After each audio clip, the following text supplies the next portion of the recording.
Me da mucho gusto saludarte, pues muy cargadita la semana, digo, Italia, la primera ministra avanzando la ultra derecha, Irán con todo el tema de la rebelión feminista, eh, ¿qué te parece si empezamos con Italia, mi querido Arturo?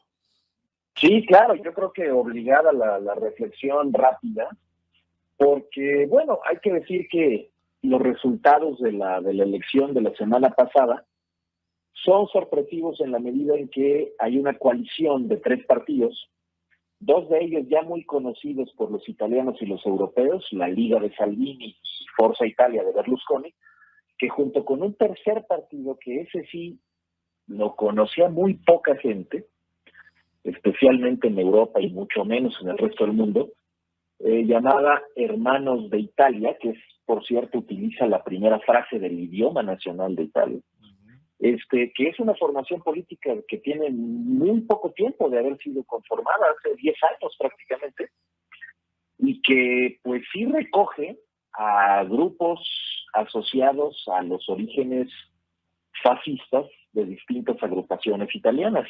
Ese partido pues creció muchísimo, es decir, de un 4 o 6% en elecciones pasadas a tener casi el 25% ella sola. Y de este partido es de donde proviene Giorgia Meloni, que probablemente por ser la jefa del partido, pues vaya a ser invitada, es altamente probable, por el presidente de la República a formar gobierno. Eso es lo que pasa en regímenes parlamentarios o semiparlamentarios, ¿no? Y probablemente sea primer ministra. Por cierto, la primera ministra mujer, ¿no? Por primera vez en Italia. Además, muy joven, tiene 45 años.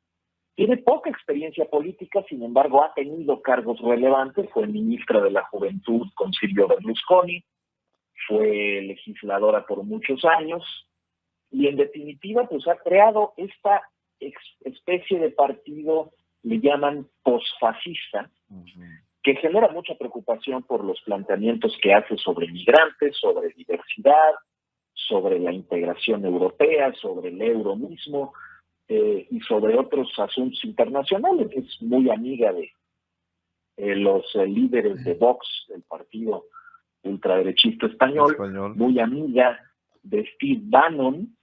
Recordarán ustedes el tristemente célebre dueño de la empresa Cambridge Analytica, que estuvo muy cerca de Donald Trump y que pues le ayudó a muchos partidos extremos a hacer campaña, el Frente Nacional de Francia, desde luego Víctor Orbán en Hungría, la Alternativa para Alemania, etcétera, y que a su vez era un asesor muy cercano de Donald Trump. Meloni, insisto, no es nueva en esto, tiene cierta experiencia, pero hay mucho escepticismo, hay mucha preocupación sobre lo que significa que un partido pues bastante outsider, bastante nuevo y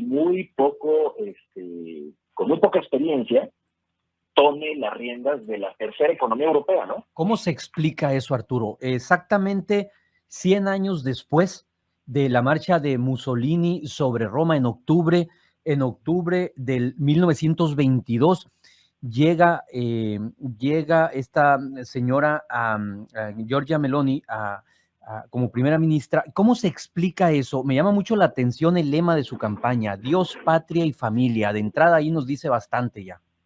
Sí, claro. Yo creo que lo primero que hay que tomar en cuenta es que hay elementos comunes a lo que ha sucedido en otros países con los grupos de ultraderecha y con algunos que son pretendidamente fascistas, porque pues, hay que recordar, hablamos de Vox y hablamos de Steve Bannon, pero hay un partido en Alemania que se llama Alternativa para Alemania, que ha crecido muchísimo en los últimos años y que pues es abiertamente fascista, en su caso nazi, ¿no? Sí, nazi. Entonces, la preocupación que tenemos quienes estudiamos historia o quienes nos hemos ocupado por entender el pasado reciente y esto, no es la preocupación de los más jóvenes. Los más jóvenes ya no tienen ningún recuerdo en Alemania y en Italia de lo que significaron esos años. Por lo tanto, pues bien están dispuestos a intentarlo, puesto que se trata de partidos, además, muy nacionalistas que proponen medidas radicales para proteger el empleo, para reivindicar una idea de familia bajo una perspectiva moral muy estrecha, y sobre todo porque estos partidos no han estado en el poder. Yo creo que esto en el caso de Italia es esencial. Tanto la Liga como Berlusconi, como muchos otros de los partidos participantes de derecha, ya han estado en el poder y ya han fracasado en el poder. Es el caso, por ejemplo, del movimiento de las 5 estrellas, más bien de izquierdas, que le fue muy mal en esta elección. Incluso al propio Berlusconi y al propio Salvini no les va bien, solo les va bien en la medida en que están asociados en esta coalición con Meloni y con Fratelli d'Italia. Es un tema preocupante y ya lo adelantaba Arturo, cómo de la noche a la mañana Meloni se convierte en la principal figura y luego la principal candidata de la oposición al gobierno. Ya está de vuelta Arturo. Arturo. Sí, ¿qué tal? ¿Cómo están? ¿Ya me escuchan mejor? Ya te escuchamos mejor. Sí. Decíamos que visto desde fuera pareciera inclusive un riesgo las posiciones de Meloni. Por ejemplo, se pregunta mucha de la gente en Europa si estaremos frente a la posibilidad de que plantee la salida de la Unión Europea o un Brexit similar al que pasó en la Gran Bretaña, Arturo. Sí, ojalá que no, pero siempre hay esta posibilidad, sobre todo porque se trata, insisto, de una oferta política muy nueva. Lo que comentábamos hace rato es que ella consiguió desdemonizar a la ultraderecha. La ultraderecha estaba completamente desacreditada por líderes muy conocidos, esencialmente por corrupción, como es el caso de Berlusconi o de Salvini mismo. Por lo tanto, pues ella lo que hace es refrescar esa imagen con una organización nueva, que además es interesante porque ella no ha propuesto la salida de la Unión Europea, ha propuesto un cambio de reglas en el entendimiento entre Italia y Bruselas. Obviamente por ahí empiezan todas las propuestas revisionistas del euro y de la integración, pero lo cierto es que, por ejemplo, Italia todavía en buena medida depende de recursos provenientes de Bruselas para muchas cosas.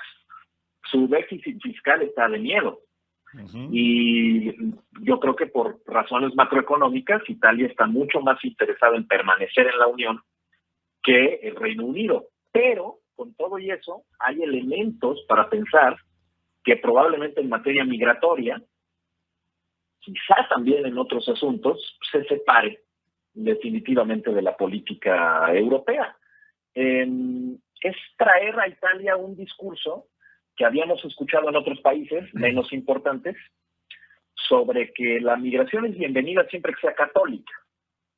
Y esto nos trae un poco de vuelta a principios de los 2000, cuando empezó a haber estos grupos de ultraderecha que planteaban pues una especie de nueva guerra contra el Islam.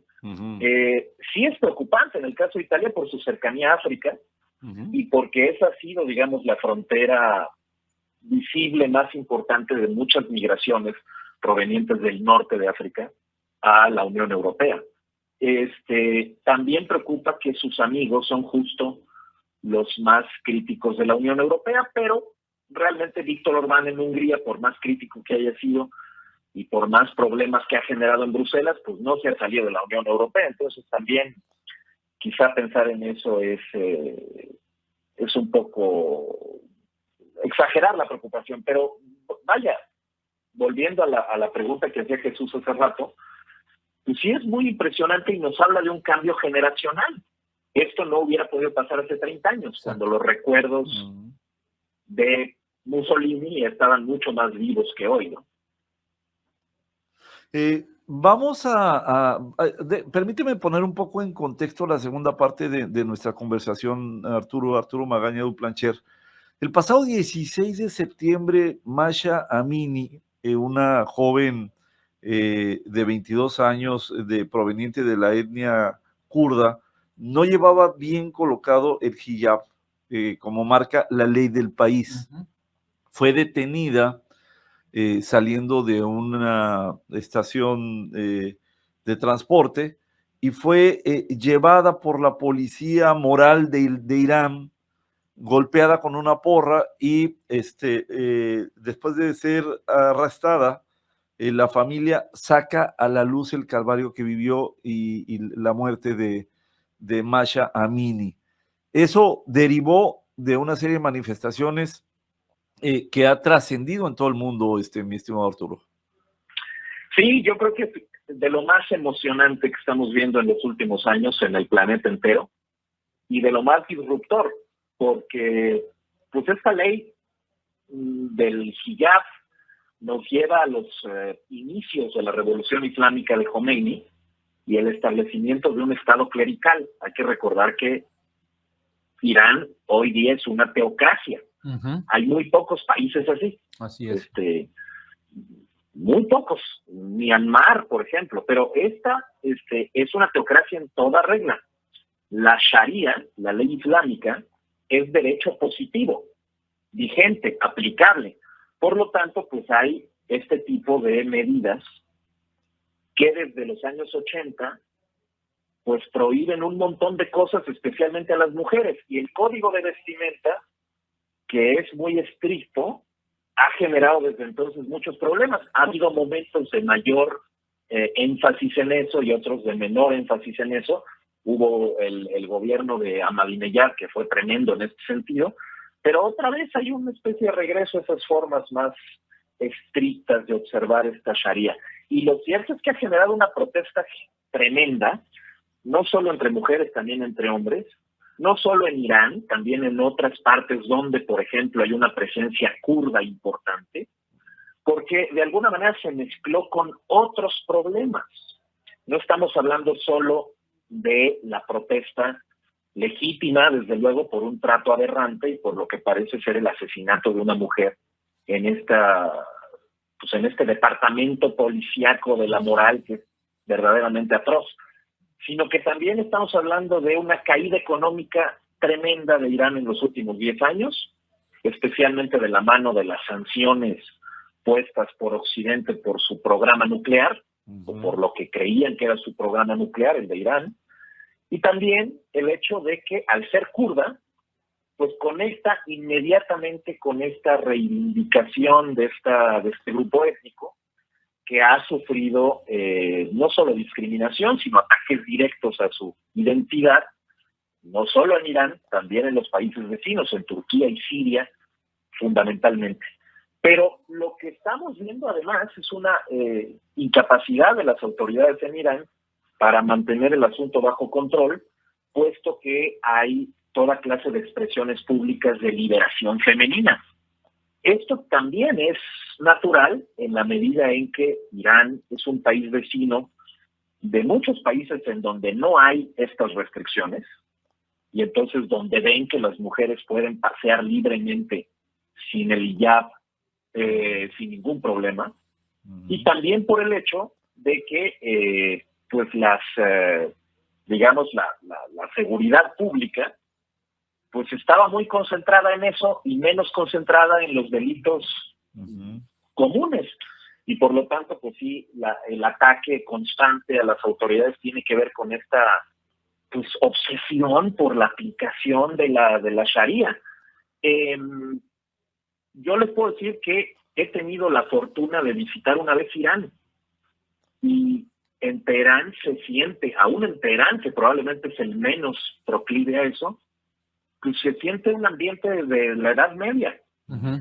No es poca cosa, que hay un montón de mujeres dispuestas a quitárselo en apariciones públicas, a bailar y a recordar que antes de 1979, la Revolución Islámica, Irán era un país que en esos términos era más o menos como Europa. Y que había minifaldas, sí, y que las chicas fumaban, y que había escuelas mixtas, y que, ¿no? Es decir, y hace 40 años, pues no sé tanto. No ha pasado tanto tiempo. Exacto, de que este país, pues, adoptó estas costumbres. Arturo, dijiste algo clave ahorita. La manifestación es, apoyada también por varones, a diferencia de otras coyunturas y de otros momentos. Y aquí, ya que citas Teherán, esta semana el gobernador provincial de Teherán, Mohsen Mansouri, dijo que hay que tomar acciones contra los famosos que están soplando las brasas de los disturbios, en el sentido concreto de celebridades y de periodistas que han estado pendientes, digamos, de estas manifestaciones. ¿Qué derrotero crees que vaya a tener esto? Si el gobierno logra doblar este tipo de manifestaciones, no me imagino el nivel de represión al que se va a llegar. ¿O crees que la lucha esta que ahorita está en las calles pueda salir airosa? Sí, realmente la cuestión aquí es que las fuerzas de seguridad, dice por lo menos Amnistía Internacional, que han matado ya más de 50 personas en distintos lugares en Irán, y lo cierto es que no parecen reducirse la intensidad de estas manifestaciones, porque, insisto, se mezclaron con otros temas y concretamente yo creo que es clave el hecho de que esta chica fuera kurda, porque no solo está este tema, digamos, de la reivindicación de independencia del Kurdistán, que no son pocos, son 8 millones de personas, sino además es esta rivalidad religiosa, antagonismo frontal entre los kurdos, que son representantes del Islam suní, y los iraníes, que son representantes del poder chiita. Entonces, el poder chiita, el chiismo, es una lectura bastante prehistórica, si se quiere, del Islam y su papel en la sociedad. Mientras los suníes en general pueden resultar más abiertos. Por lo tanto, es un choque cultural muy profundo que ni siquiera tiene que ver solamente con el hijab, tiene que ver con libertades religiosas en general. Y por eso también hay hombres que están siendo, pues que se han incorporado a estas protestas, no solo en oposición a la brutalidad que ha significado lo que hemos visto, sino porque además quieren vivir en una sociedad moderna. No, Irán no es una sociedad moderna en términos generales, como lo es cualquier otra de las vecinas. Es que basta para ellos viajar a Azerbaiyán, que está muy cerca, o a Turquía, que está muy cerca, para ver otro planeta. Claro. Por lo tanto, pues, es bastante... Desde hace tiempo se hablaba de que podía haber una revolución así. Se recordarán ustedes aquella famosa película llamada Persépolis. Sí. Que en su momento documentaba a partir de una novela muy famosa, documentaba los abusos de poder que se dan en la Revolución Islámica, encarcelando a muchas personas porque escuchaban a Michael Jackson o porque hablaban francés. Bueno, es que también esta dinámica nos lleva a una especie de guerra cultural como las que hemos visto en países tan cerrados. Yo creo que no se va a callar pronto, yo creo que va a seguir. Sí. Y además va a haber una necesidad de solidaridad internacional. Hay muchos europeos que han sido encarcelados y probablemente torturados. Hay holandeses, ingleses, alemanes, británicos, en fin, que muy probablemente se tenga que involucrar a Europa, y esto le va a dar otra dimensión completamente distinta al tema, porque Irán depende mucho de ese comercio. Arturo Magaña Duplancher, director editorial de Globalítica. Como siempre, un gustazo revisar estos temas internacionales en el contexto sabatino.